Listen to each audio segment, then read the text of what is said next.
Assalamualaikum warahmatullahi wabarakatuh. Perkenalkan, saya Indra Prasetyo, mahasiswa RPL Sistem Informasi Udinus Kota Kediri. Pada kesempatan kali ini, saya ingin mempresentasikan laporan capstone project dengan judul Klasifikasi Kelayakan Penitipan Anak Menggunakan Algoritma Decision Tree. Studi kasus dataset nursery atau penitipan anak dari UCI Machine Learning Repository. Pada kesempatan kali ini, saya ingin mempresentasikan laporan capstone project bersama tim saya, yaitu Almaun Tri Cahyani dan Nurhadi Mansur.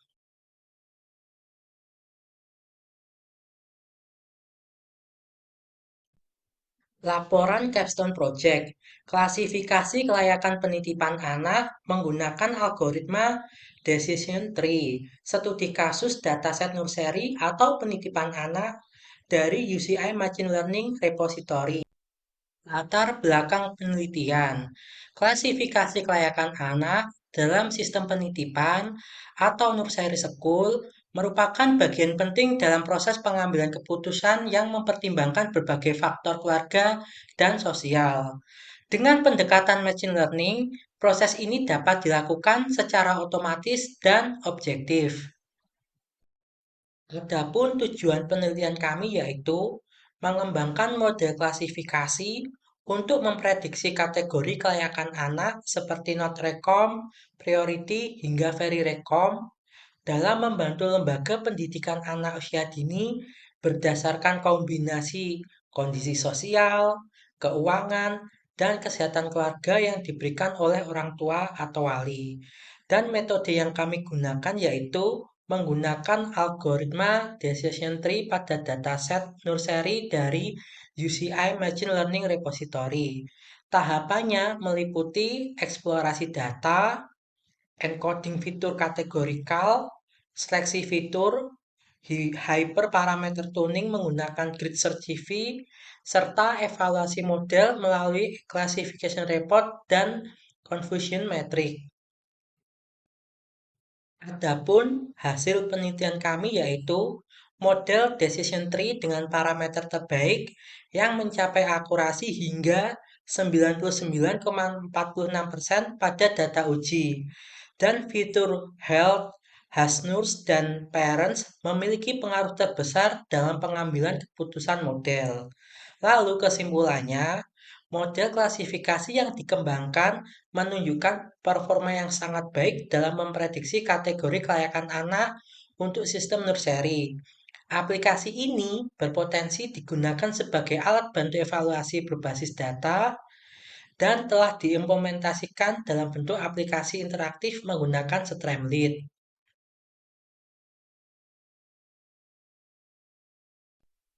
Dalam penelitian ini, kami merumuskan masalah satu, bagaimana mengembangkan model klasifikasi yang akurat untuk memprediksi kelayakan penitipan anak. Yang kedua, fitur apa saja yang paling berpengaruh terhadap keputusan seleksi dalam dataset nursery. Yang ketiga, bagaimana cara mengimplementasikan model klasifikasi ini dalam aplikasi yang mudah digunakan oleh pengguna. Dan tujuan penelitian yang pertama tujuan umum yaitu mengembangkan sistem klasifikasi kelayakan penitipan anak menggunakan algoritma machine learning berbasis decision tree. Dan tujuan khususnya satu, melakukan eksplorasi dan analis dataset nursery dari UCI Machine Learning Repository. Yang kedua, mengimplementasikan preprocessing dan encoding manual pada fitur kategorikal.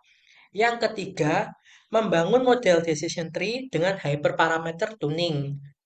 Yang keempat, mengevaluasi performa model menggunakan classification report dan confusion metric. Dan yang kelima, mengimplementasikan model dalam aplikasi web menggunakan Streamlit. Manfaat penelitian secara akademis yaitu kontribusi dalam penerapan machine learning pada bidang pendidikan anak usia dini. Yang kedua praktis, yaitu menyediakan alat bantu klasifikasi yang dapat digunakan oleh lembaga PAUD atau daycare. Yang ketiga teknologi, menunjukkan penerapan lengkap machine learning pipeline dari preprocessing hingga deployment web. Kemudian untuk batas penelitian kami, satu, dataset yang digunakan hanya terbatas pada nursery data dari UCI Machine Learning Repository. Yang kedua, model fokus pada algoritma decision tree yaitu tanpa membandingkan dengan algoritma lain. Dan yang ketiga, evaluasi dilakukan pada subset data menggunakan pembagian training dan testing 90 dibanding 10. Tinjauan pustaka. Machine learning untuk klasifikasi kelayakan penitipan anak. Machine learning semakin banyak digunakan untuk mendukung pengambilan keputusan dalam bidang sosial dan pendidikan, termasuk dalam proses seleksi penitipan anak.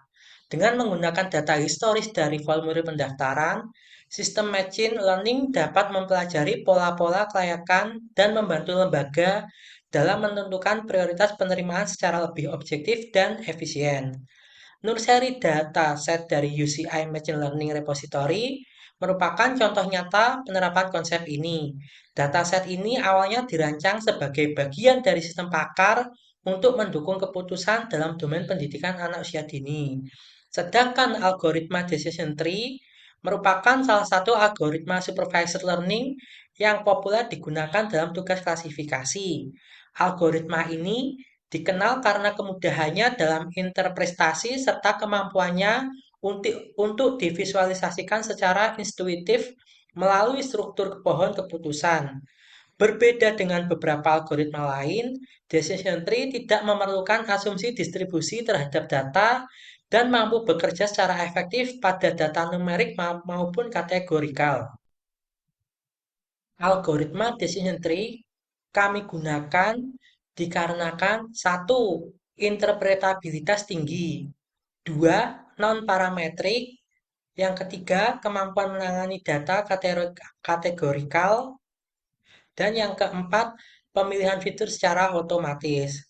Kemudian, untuk cara kerja decision tree, yang pertama splitting, yaitu memilih fitur dan threshold terbaik untuk membagi data. Yang kedua, kriterion, yaitu menggunakan Gini impurity dan entropi untuk mengukur kualitas data.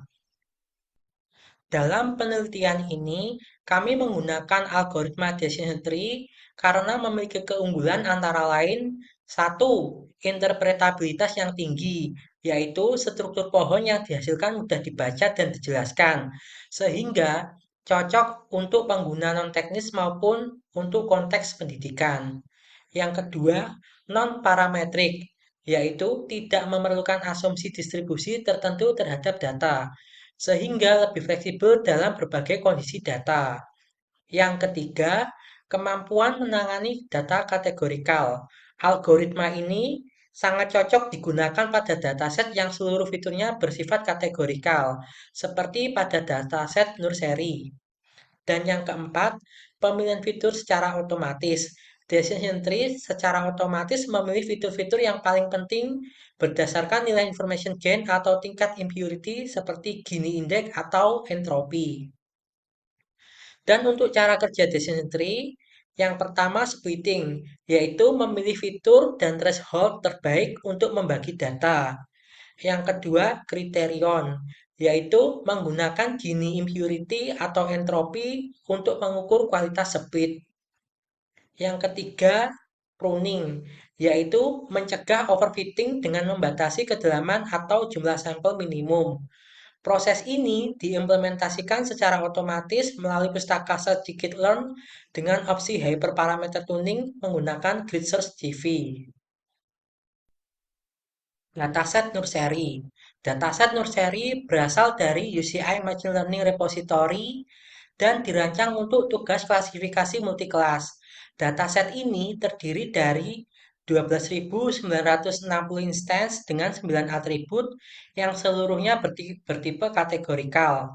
Atribut tersebut menggambarkan kondisi sosial dan keluarga dari anak yang didaftarkan, termasuk satu, status orang tua, yang kedua, kelayakan pengasuhan atau Heisners, yang ketiga, bentuk keluarga, yang keempat, jumlah anak, yang kelima kondisi rumah, yang keenam kondisi keuangan, yang ketujuh masalah sosial, dan yang kedelapan rekomendasi kesehatan. Kemudian untuk target variabel kelasnya memiliki 5 kategori, yaitu not recom, recommended, very recom, priority, dan spec prior. Metodologi penelitian. Kerangka kerja penelitian.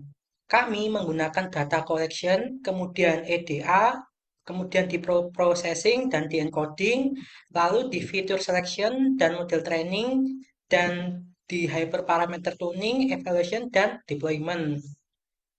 Kemudian untuk dataset dan fitur, deskripsinya, sumber yang kami gunakan dari UCI Machine Learning Repository, URL-nya sebagai berikut, dan ukuran filenya terdiri dari 12.960 record dengan 8 fitur input plus 1 target. Lalu untuk tipenya multi-class supervised classification dan tujuannya memprediksi kelayakan anak untuk diterima di lembaga penitipan anak. Deskripsi fitur. Deskripsi fitur pada dataset nursery dapat dilihat pada tabel berikut. Untuk fitur yang pertama, yaitu parents dengan tipe kategorikal, deskripsinya status orang tua, seperti usual, pretentious, atau grade grade. Yang fitur kedua yaitu has nurse, tipenya kategorikal, deskripsinya kelayakan pengasuhan, seperti proper, very treat, dan lain-lain. Dan fitur yang ketiga yaitu fitur form, tipenya kategorikal, deskripsinya struktur keluarga seperti complete, incomplete, atau foster. Fitur yang keempat, children dengan tipe kategorikal juga, yang mendeskripsikan jumlah anak 1, 2, 3, atau lebih. Yang kelima, fitur housing, tipenya juga kategorikal, yang mendeskripsikan kondisi rumah, convenient, critical, dan lain-lain. Fitur yang keenam, finance dengan tipe kategorikal juga yang mendeskripsikan kemampuan finansial keluarga seperti convenient atau inconvenient dan lain-lain. Kemudian fitur ketujuh yaitu sosial, tipenya kategorikal dan mendeskripsikannya kondisi keluarga seperti non-prop, problematic, dan lain-lain. Dan fitur yang kedelapan yaitu fitur health, tipenya kategorikal yang mendeskripsikan rekomendasi kesehatan anak, recommended, not recommend, dan lain-lain. Dan fitur yang terakhir yaitu fitur class, tipenya juga kategorikal yang mendeskripsikan target, not recommend, recommended, very recommend, priority, atau spec prior. Tahapan preprocessing. Yang pertama, eksplorasi data awal atau EDA, yaitu dataset overview yang terdiri dari struktur data, dimensi, dan tipe kolom. Kemudian missing values analysis, tidak ditemukan missing values. Kemudian target distribution, kelas memiliki ketidakseimbangan, recommended-nya sangat sedikit, dan distribution analysisnya, semua fitur divisualisasikan menggunakan bar chart. Dan yang terakhir, collision analysis yaitu setelah encoding dilakukan heatmap korelasi. Tahapan yang selanjutnya yaitu data cleaning. Yang pertama, handling duplikat, yaitu data duplikat yang dihapus dengan jumlah yang sangat sedikit.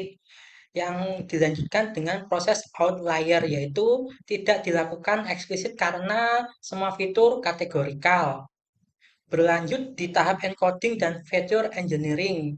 Yang pertama, manual mapping, yaitu semua fitur dikonversi menjadi numerik dengan pemetaan manual. Dilanjutkan dengan fitur selection dengan korelasi lebih dari 0,95 dihapus jika ada. Kemudian feature importance analysis ditentukan setelah pelatihan model menggunakan atribut feature importance. Kemudian lanjut ke model development. Yang pertama, data splitting. Dengan training set 90% dari total data atau sekitar 11.664 sampel. Kemudian testing setnya 10% dari total data atau 1.296 sampel. Kemudian stratified sampling yaitu mempertahankan proporsi target class pada saat splitting. Kemudian masuk di hyperparameter tuning. Kami menggunakan grid search CV dengan parameter sebagai berikut ini. Lalu, Kita lanjutkan di cross validation dengan key-fold CV sebanyak 3 fold cross validation yang digunakan dalam grid CV. Dan kemudian scoring metriknya akurasi, kemudian parallel processingnya and jobs untuk optimasi waktu training. Lalu dievaluasi model yang metrik evaluasinya yaitu akurasi atau tingkat keseluruhan prediksi yang benar, precision yaitu true positive rate per kelas dengan agregat, dan recall-nya sensitivity per kelas dan agregat, F1 score-nya harmonic mean of precision and recall, dan confusion metric yaitu menunjukkan klasifikasi benar dan salah per kategori. Lalu untuk analisis hasil, fitur importance, model interpretability, dan performance analysis. Langkah keempat, implementasi. Di langkah implementasi ini, yang pertama environment dan tools-nya kami menggunakan Python versi 3.11.11 dengan CLI libraries, Panda, NumPy yaitu data manipulation, scikit-learn, machine learning, matplotlib, seaborn sebagai visualisasi, dan Streamlit sebagai web deployment, lalu Plotly sebagai interactive visualization yang digunakan pada aplikasi Streamlit, dan Joblib-nya penyimpanan model. Untuk pipeline implementation, data loading dan EDA-nya sebagai berikut. Lalu EDA-nya mencakup yang pertama visualisasi distribusi setiap fitur kategorikal menggunakan bar chart, yang kedua analis keseimbangan target, dan yang ketiga pengecekan duplikasi dan nilai kosong. Lalu preprocessing pipeline. Untuk kode preprocessingnya sebagai berikut. Lalu untuk korelasinya dicek setelah encoding sebagai berikut. Dan fitur dengan korelasi sangat tinggi atau lebih dari 0,95 dihapus dengan coding sebagai berikut ini. Lalu untuk model trainingnya, codingnya sebagai berikut ini.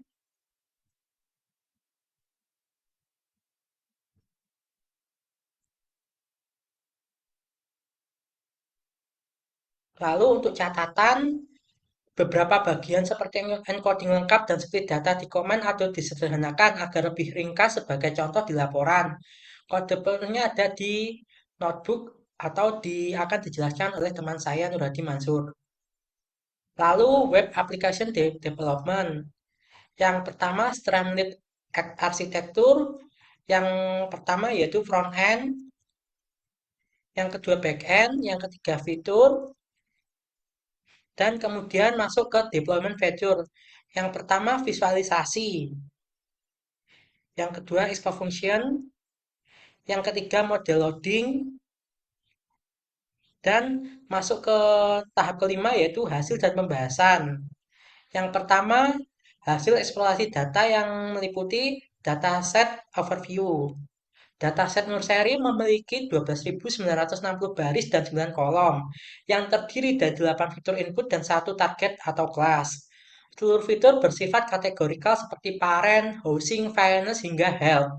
Statistik deskripsi menunjukkan bahwa sebagian fitur distribusi yang seimbang. Sebagai contoh, fitur housing, finance, dan sosial masing-masing memiliki jumlah data yang sama untuk setiap kategorinya.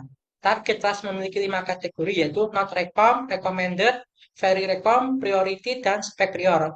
Namun distribusinya tidak seimbang. Tahapan yang kedua yaitu missing values analysis. Pada dataset ini tidak memiliki nilai kosong atau missing value sehingga tidak memerlukan imputasi. Kemudian masuk ke feature distribution. Visualisasi menggunakan bar plot untuk semua fitur kategorikal memperlihatkan bahwa sebagian fitur memiliki distribusi yang relatif seimbang. Namun, target class memiliki distribusi yang tidak merata meliputi not recom sejumlah 4.320, priority-nya 4.266, spek priornya 4.044, very recom-nya 328, dan recommended-nya 2. Hal ini menunjukkan adanya ketimpangan kelas yang dapat mempengaruhi performa model untuk memprediksi kelas minoritas. Berlanjut pada correlation analysis. Karena semua fitur adalah kategorikal, korelasi dihitung setelah proses encoding. Hasil visualisasi heat map menunjukkan bahwa korelasi antar fitur relatif rendah, sehingga tidak ada fitur yang dihapus pada tahap ini. Dan berlanjut pada hasil pre-processing. Yang pertama, data cleaning result. Original shape-nya 12.960,9. After cleaning-nya tetap seperti original shape karena tidak ada duplikasi. Dan remove duplicate tidak ditemukan, lalu missing values-nya tidak ditemukan. Kemudian di fitur engineering result, pada encoding, seluruh fitur kategorikal seperti parent, Hassner, form, dan lain-lainnya diubah menjadi representasi numerik menggunakan pemetaan manual. Dan target variabel income-nya juga diubah menjadi not recom. Sama dengan 0, recommended 1, very recom 2, priority 3, dan spec prior 4. Dan di final feature set, dataset final untuk pemodelan terdiri dari 8 fitur input. Yang pertama parent, listeners, form, children, housing, finance, social, and health.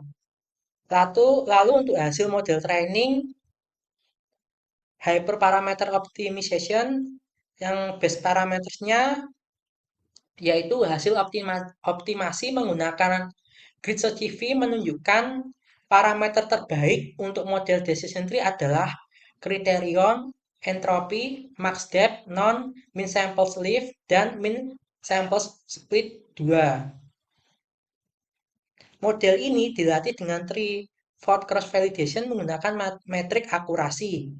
Parameter ini menunjukkan bahwa model paling optimal ketika tidak dibatasi kedalamannya dan menggunakan entropi sebagai kriteria split. Lalu untuk model performance hasilnya kami breakdown sebagai berikut ini.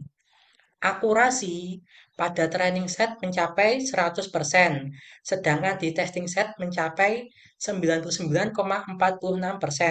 Begitupun juga dengan precision, recall, dan F1, di training setnya mencapai 100% semua, sedangkan di testing set mencapai 99,46%.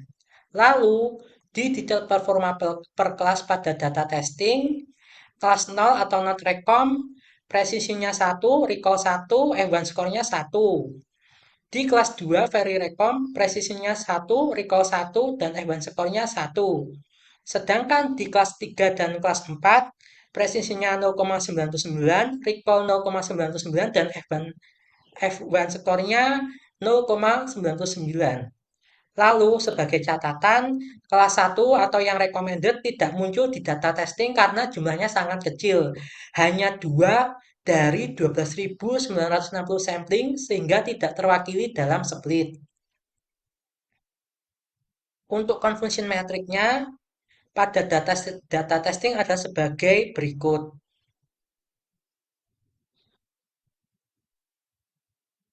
Lalu untuk interpretasinya, kelas 0 atau not recom diklasifikasikan sempurna dengan data 432 data benar. Yang kelas 2, very recom, 33 diklasifikasikan dengan benar. Yang kelas 3 atau priority hanya 4 kesalahan. Prioritinya diprediksi sebagai spek prior. Yang kelas 4 atau spek prior, 3 kesalahan dengan spek prior diprediksi sebagai priority. Yang kelas 1 atau yang recommended tidak muncul dalam testing dikarenakan jumlahnya hanya 2 dalam seluruh dataset. Model ini menunjukkan kemampuan klasifikasi yang sangat baik, khususnya pada kelas mayoritas seperti not recom, priority atau kelas 3, dan spek prior atau kelas 4 dengan nilai recall mendekati atau mencapai 1. Namun demikian, kelas recommended atau kelas 1 tidak muncul sama sekali dalam data testing. Hal ini terjadi karena jumlahnya sangat sedikit di seluruh dataset, sehingga tidak terwakili dalam pembagian data tes 10% secara stratified. Salah satu bentuk kesalahan prediksi yang tampak pada kelas spek prior di mana 3 instance salah diprediksi sebagai priority. terlihat pada posisi CM43 atau 3 pada konvensi metrik. Namun secara keseluruhan, model memiliki akurasi tinggi hingga mencapai 99,46% dan stabil dalam membedakan mayoritas kelas. Namun, performa pada kelas minoritas tetap perlu diperhatikan jika digunakan dalam aplikasi nyata. Kemudian berlanjut pada fitur importance.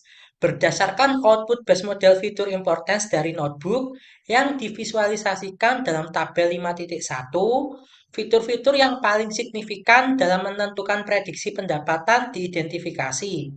Urutan dan nilai kontribusi spesifiknya dapat dilihat pada visualisasi tersebut. Secara umum, fitur-fitur seperti Health, Hasnurs, dan Parent diharapkan menunjukkan kontribusi penting. Lalu berikut tabel fitur importance berdasarkan 5 yang terbaik. Yang pertama Health dengan importance 57,8%, Hasnurs-nya 13,9%, Parents importesnya 8,6%, children dengan hasil importes 4,8%, dan yang terakhir housing sebanyak 4,3%. Lalu di analisis model, yang pertama model interpretability sebagai berikut.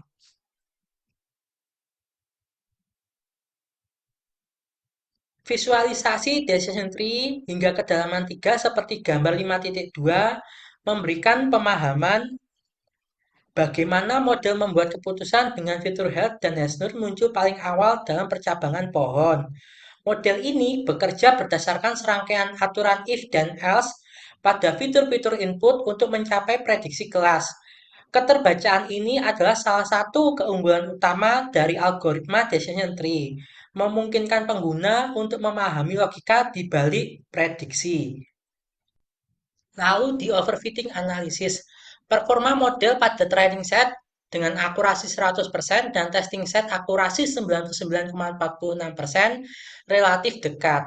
Perbedaan yang kecil ini atau sekitar 0,54% menunjukkan bahwa model tidak mengalami overfitting yang signifikan dan memiliki kemampuan generalisasi yang baik pada data yang belum pernah dibuat sebelumnya.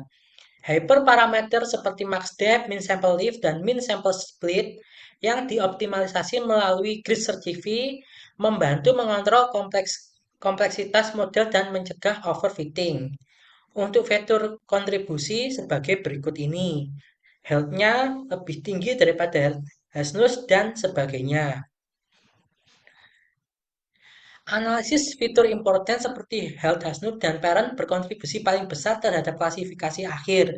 Hal ini sejalan dengan logika penelitian nursery, di mana rekomendasi kesehatan dan kualitas pengasuhan menjadi faktor utama dalam menentukan kelayakan penitipan anak. Ada bagian hasil implementasi web application. Yang pertama, user interface. Aplikasi web Streamlit yang dikembangkan menyediakan antarmuka pengguna yang bersih dan intuitif untuk prediksi nursery.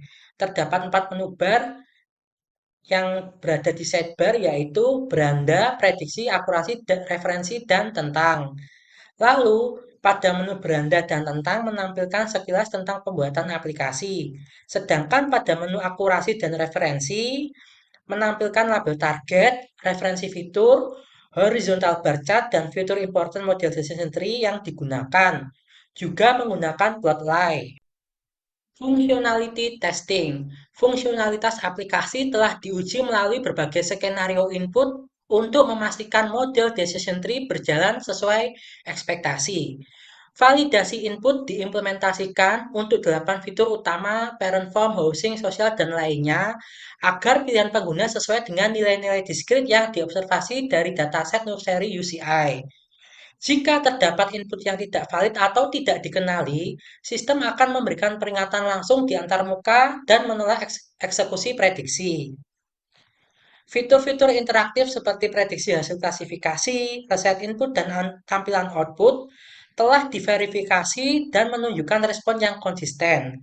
Aplikasi hanya akan menjalankan proses klasifikasi jika seluruh input telah diverifikasi secara internal. Tingkat kepastian hasil prediksi adalah 100% karena model telah dipetakan secara deterministik terhadap kombinasi input yang terbatas. Performa analisis. Aplikasi web menunjukkan performa yang responsif terhadap interaksi pengguna.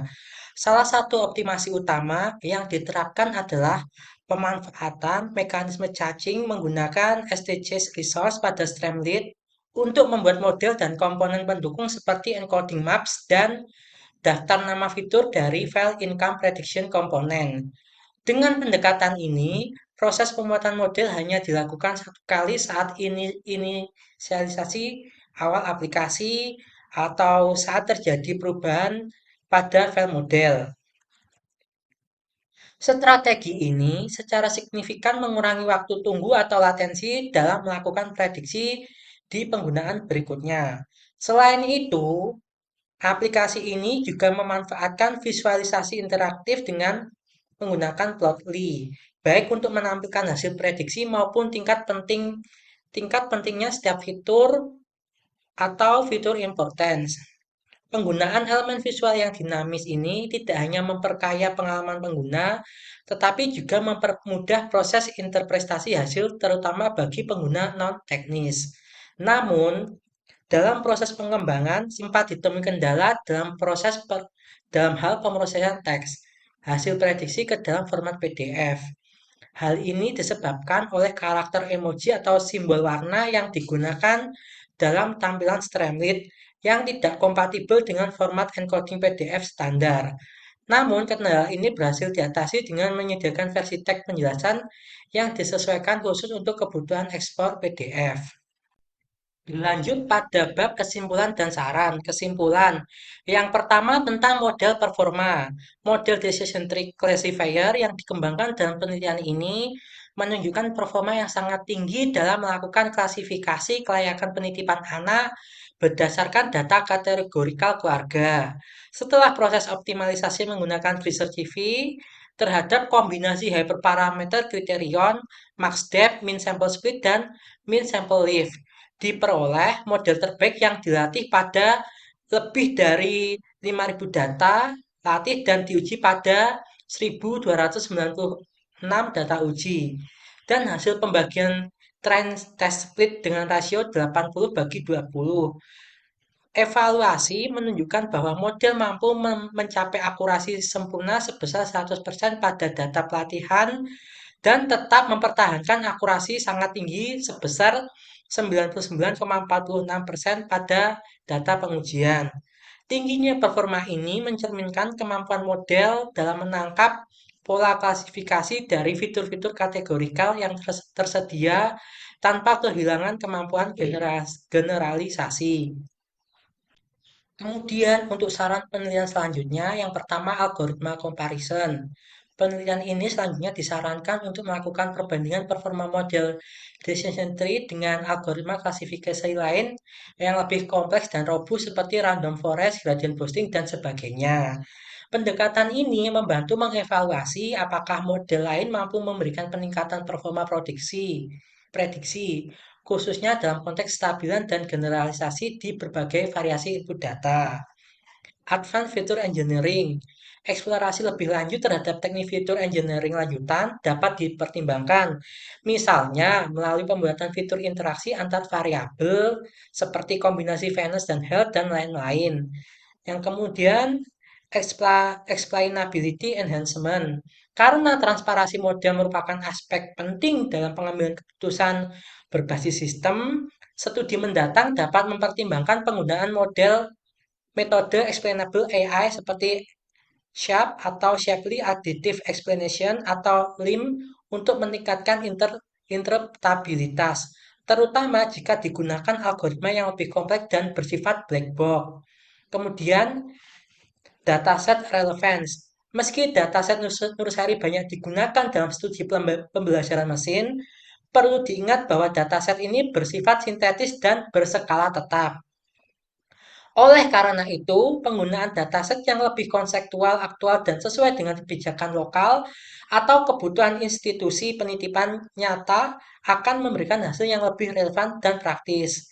Kemudian yang terakhir, deployment Improvement. Aplikasi yang telah dibangun menggunakan Streamlit dapat terus dikembangkan lebih lanjut dengan menambahkan fitur batch prediction melalui unggahan file CSV atau Excel, pelacakan histori prediksi oleh pengguna, serta sistem retraining otomatis berbasis data baru.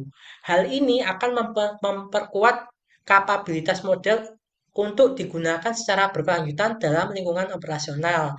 Sedangkan untuk cross-context evaluation, jika tersedia penelitian di masa mendatang, dapat memperluas cakupan analisis menggunakan dataset dari negara atau lembaga yang berbeda.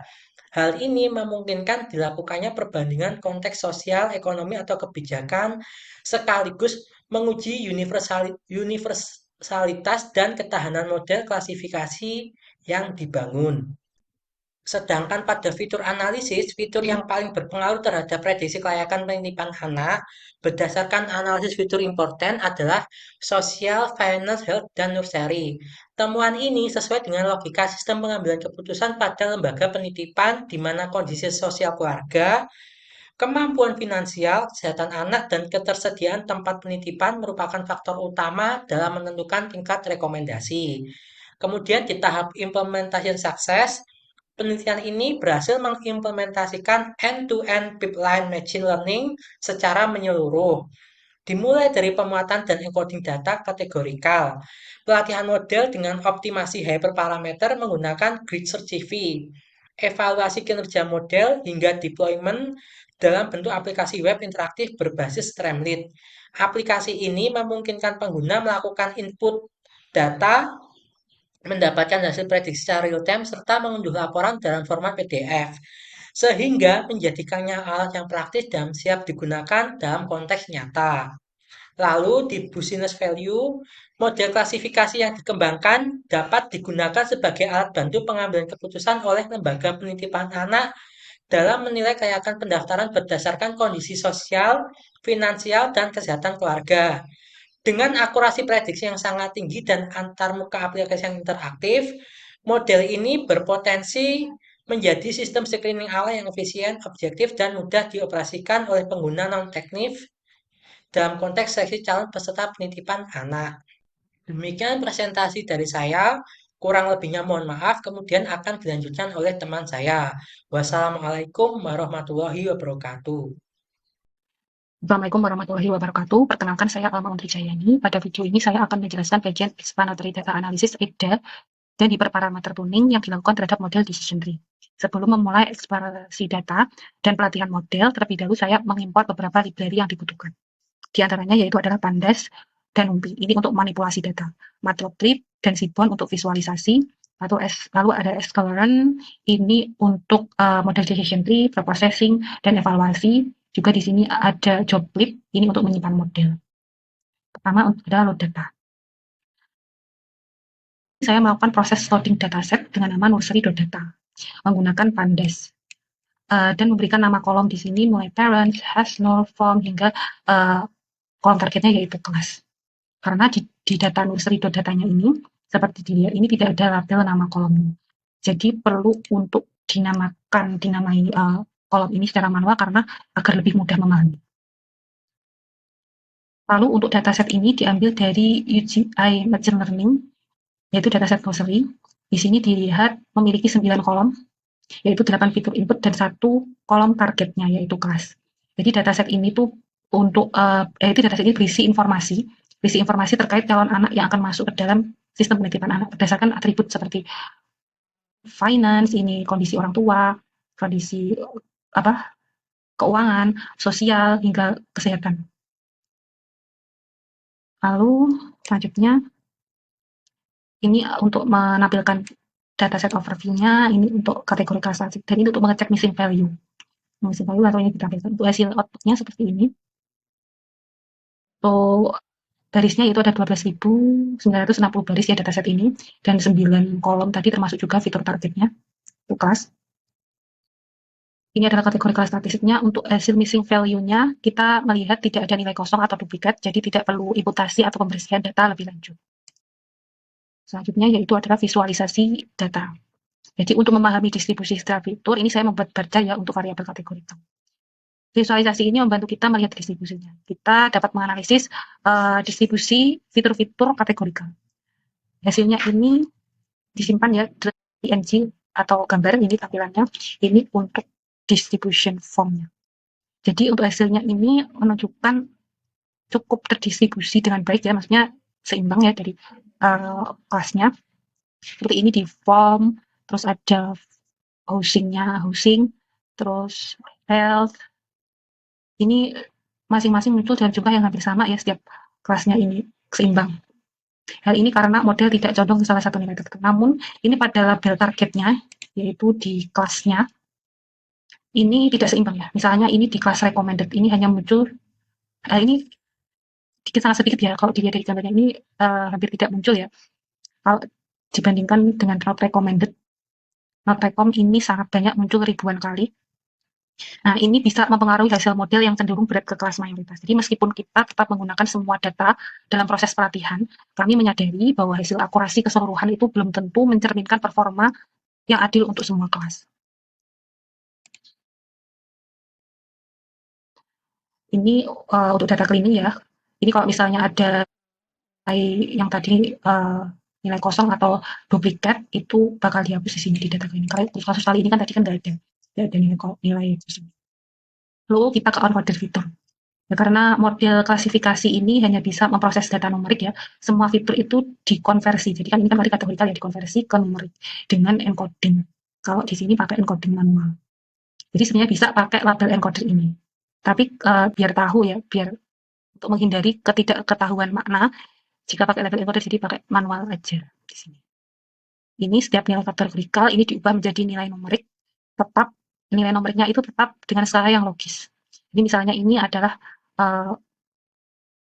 parent ya, untuk visual 0, pretesious 1, dan gridpad 2. Untuk SNOS juga B2 proper 0, less proper 1, dan seterusnya. Ini untuk tabel target kelasnya itu juga di-encoding juga, yaitu mulai dari not recom yang 0 sampai spek priornya 4. Jadi setelah encoding ini kita pastikan dulu bahwa semua itu sudah bertipe numerik. Jadi kita print dulu di df table ini, hasil outputnya itu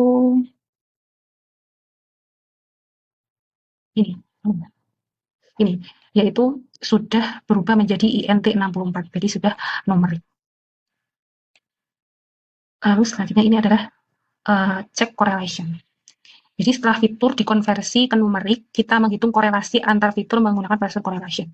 Jadi hasil ini kita simpan dulu ke gambarnya di correlation after encoding. Jadi heat map-nya ini menunjukkan bahwa sebagian besar fitur itu tidak berkorelasi tinggi. Ini adalah warna tadi, warnanya itu kalau yang di kuning ini artinya korelasi rendah, terus yang merah itu korelasinya kuat, kalau yang hijau itu korelasi negatif kuat. Jadi kita ceknya itu di sini, di fitur selection-nya ini untuk ya, jadi jika ditemukan fitur yang korelasinya itu lebih tinggi, lebih dari 0,95, itu maka kita drop untuk mencegah redundansi. Tapi di kasus ini tuh kan nggak ada fitur yang terlalu berkorelasi ya, jadi kita bisa lanjut ke tahap berikutnya. Jadi untuk membacanya ini tadi, misalnya ini untuk kelas sama health ya, health sama kelas ya, itu kan min 0,8. Ini sangat kuat dan negatif ya. Artinya semakin tidak direkomendasikannya kondisi kesehatan anak atau not recom tadi, maka semakin besar peluang ditolak masuk ke sekolah di penitipan tadi. Kalau yang fitur lain, yang ini korelasinya sangat rendah, yang warna kuning ini.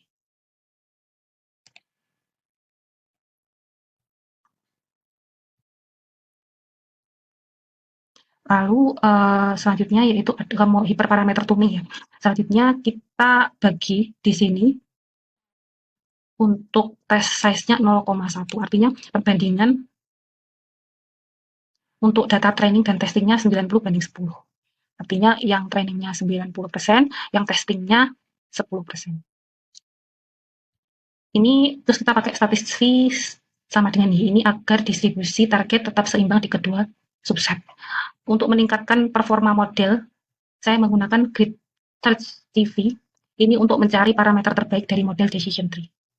Di sini max depth-nya itu 0, 5, 10, min sample speed-nya 25, min sample width-nya 1, 2, kriterianya antara gini sama entropi.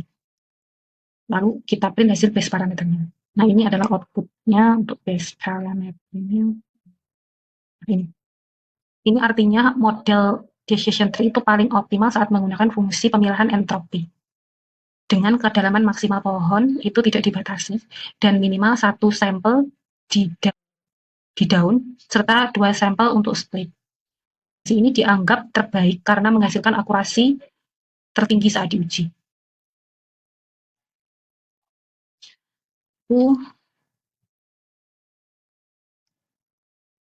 Selanjutnya adalah evaluasi model. Setelah mendapatkan tadi model terbaik untuk proses grid search CV, langkah selanjutnya yaitu adalah mengevaluasi performa model pada data uji. Ini untuk menampilkan akurasi yang terbaiknya, ini untuk classification record-nya. Untuk convention metric-nya di sini semua label ditampilkan ya, semua kelasnya. Karena ada di yang recommended itu, yang kelas 1 itu banyak sedikit. Jadi di hasil cek distribusi labelnya, distribusi label 10 data ini, untuk kelas satunya yang recommended tadi ya, itu cuma muncul 2 di seluruh data.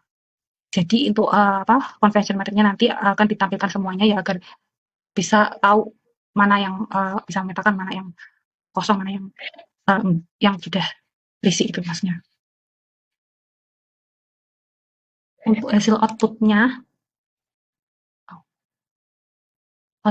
ini untuk akurasinya model evaluasi tadi 0,99,46 atau 99,46%. Terus itu dapat mengklasifikasikan data dengan sangat baik. Untuk classification report-nya, kita bisa melihat metrik penting ya untuk setiap kelas, yaitu seperti precision, recall, dan F1 score. Untuk kelas mayoritas seperti not recall dan priority, ini mencapai skor yang hampir sempurna ya, bahkan dikatakan sempurna karena ini 1, berarti 100% ya. Dan juga ini sama juga untuk spek prior sama very recom juga, performanya juga sangat baik. Namun perlu diperhatikan ya bahwa recommended ya, yang kelas 1-nya tadi, itu tidak muncul sama sekali di data uji. Karena tadi sangat sedikit jumlahnya, sehingga tidak sempat bagi di data ujinya. Saat trend test speed-nya tadi, ini menandakan bahwa distribusi kelas itu tidak seimbang. Jadi perlu diwaspadai agar model itu tidak bias ke mayoritas saja. Lalu untuk hasil convention metriknya ini untuk metriknya tadi saya jelaskan bahwa semua label ditampilkan ya. Ini convention metriknya ini. Jadi meskipun satu tadi nggak muncul, tetap saya tampilkan di sini ya agar lebih jelas seperti itu. Ya, ini adalah convention metriknya. Mayoritas diprediksi tepat pada diagonal, artinya akurat. Ada beberapa kesalahan kecil ya seperti yang ini 4 ini kelas priority diprediksi sebagai spek prior dan 3 data spek prior diprediksi sebagai priority. Ini wajar ya karena kedua kelas ini memiliki karakteristik yang cukup mirip. Secara umum, performa model juga sangat baik dengan akurasi tinggi dan kesalahan yang minimum. Lalu selanjutnya ini adalah visualisasi dari decision tree ya. Ini adalah decision tree-nya ini.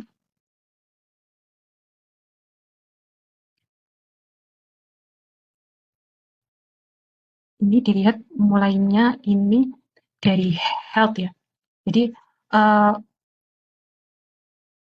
untuk mulainya ke modelnya, model untuk membuat keputusan ini muncul paling awalnya itu health sama Hasnor.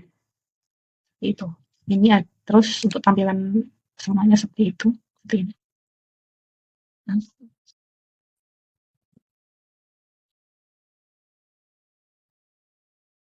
Lalu ini untuk menampilkan fitur importannya. Di fitur importannya ini seperti ini. Untuk yang paling pentingnya, fitur yang paling pentingnya ini adalah health. Yang paling tinggi lalu disusul dengan health. Untuk agar lebih jelasnya, saya tampilkan dalam bentuk present ya. Ini, top 5 fitur penting menurut decision tree. Ini health-nya 57 13,8%, Health-Nur-nya 13,9%. Ini menunjukkan bahwa variabel kesehatan anak dan kelayakan pengasuhan itu adalah faktor yang paling penting dalam menentukan klasifikasi kelayakan nursery. Lalu selanjutnya pada bagian ini ke training versus testing set ya. Ini adalah cek akurasi, precision, recall, dan advanced score. Ini adalah evaluasi tambahan ya. Jadi pada bagian ini kita akan melakukan evaluasi tambahan. Jadi untuk melihat perbandingan performa model antara data pelatihan, training set, dan data pengujian testing set. Ini adalah kodenya. Jadi di kode ini kita menggunakan beberapa metrik evaluasi ya, seperti accuracy, precision, recall, F1 score, baik untuk data pelatihan maupun data pengujian. Nah, ini untuk hasil eksekusinya seperti ini. Bahwa nilai akurasi pada data training set itu mencapai 99,99%. Sempurna kan? 100% ya. Sedangkan pada testing setnya itu 99,46%. Precision dan recall-nya juga sangat tinggi di kedua dataset yang menunjukkan bahwa model itu mampu mengklasifikasikan kelas dengan sangat baik. Perbedaan performa yang sangat kecil ini menandakan bahwa model itu tidak overfitting. Atau dengan kata lain, model kita itu mampu melakukan generasi terhadap data-data baru. Jadi evaluasi seperti ini itu sangat penting ya, karena meskipun akurasinya tinggi di training set terlihat mengesankan, tapi kita harus tetap perhatikan bahwa performanya konsisten juga di testing setnya. Itu. Lalu selanjutnya setelah model selesai dilatih dan dievaluasi, langkah berikutnya adalah menyimpan model beserta semua komponennya. Di sini saya menggunakan joblib.dom. Ini untuk menyimpan dictionary model comparison ke dalam file nursery classification component.joblib. File ini tuh berisi model terlatih, nama fitur, hasil encoding, dan parameter terbaik, sehingga bisa digunakan kembali saat deployment tanpa perlu training ulang, seperti itu. Ya, sekian penjelasan saya mengenai EDA dan hiperparameter tuning. Wassalamualaikum warahmatullahi wabarakatuh. Baik, saya Nur Hadi akan menjelaskan terkait produk kami ya, mendemokan produk kami. Produk kami upload di Hugging Face dengan alamat huggingface.co /space/nurhadi 30 /nurseri. Di aplikasi kita ini ada dua bagian ya. Yang pertama sidebar-nya, yang kemudian menu utamanya. Sidebar-nya bisa kita tutup dan kita buka. Di bagian menu ada empat menu ya. Di bagian sidebar ada 4 menu, yaitu beranda, prediksi, akurasi, kemudian tentang. di beranda hanya menampilkan menu utama saja, kemudian memunculkan juga modelnya itu menggunakan decision tree, akurasinya tinggi, kemudian prediksi ini berdasarkan masukan dari orang tua dan kondisi keluarga. Di tentang juga muncul hal yang sama, teknologi yang menggunakan decision tree klasifikasi, dan datanya menggunakan nursery.data dari UCML repository. Antarmukanya kita menggunakan Streamlit. Aplikasi ini dirancang oleh kelompok kita, Indra Prasetyo, Alma Untri Cahyani, Nur Hadi Mansur, saya sendiri. Kita akan coba melakukan prediksi. Di prediksi ini ada 8 fitur ya. 8 fitur yang harus kita masukkan, dan semua formnya itu menggunakan select box. Yang pertama ada parent ada 3 select box-nya, usual, precious, grade, bread. Kemudian di Harsnurs ada 5 kategorinya. Kemudian di form ada 5 form keluarga ya. Kemudian di anak children-nya ada 1, 2, 3 atau lebih jumlah anaknya. Dan di housing-nya ada 3 juga. Di finance-nya ada 2. Di social prop-nya ada 3. Dan di health-nya ada 3. Recommended, priority, dan not recommended. Kita akan coba prediksi. Setelah kita klik prediksi akan muncul tampilan di bawahnya. Tampilan di bawahnya ada tiga tab ya. Yang pertama hasil prediksi, kemudian inputannya, kemudian encodingnya. Kita fokus ke hasil prediksi saja. Setelah kita prediksi tadi, muncul prediksinya yaitu sangat direkomendasikan dengan tingkat keyakinan 100%. Karena semua fiturnya itu menggunakan kategorikal ya, semua kategorikal, jadi tingkat keyakinannya yaitu 100%. Dan di bagian paling bawah muncul tombol unduh untuk mengunduh PDF-nya. Hanya seperti ini saja ya. Kemudian sama kita ganti prediksinya jadi prioritas dengan keyakinannya, tingkat keyakinannya tetap 100%. Dan kita masuk ke tab akurasi dan referensi. Di akurasi dan referensi ada tiga tab ya. Yang pertama label targetnya tadi, lupa tadi belum saya jelaskan. Label targetnya tadi ada tiga label prediksi ya. Yang pertama not recommended, kemudian recommended, very recommended, priority, dan spec priority. Kemudian fitur yang digunakan yaitu parent, has parent, form, children, housing, finance, sosial, dan health. Nah, ini yang paling penting.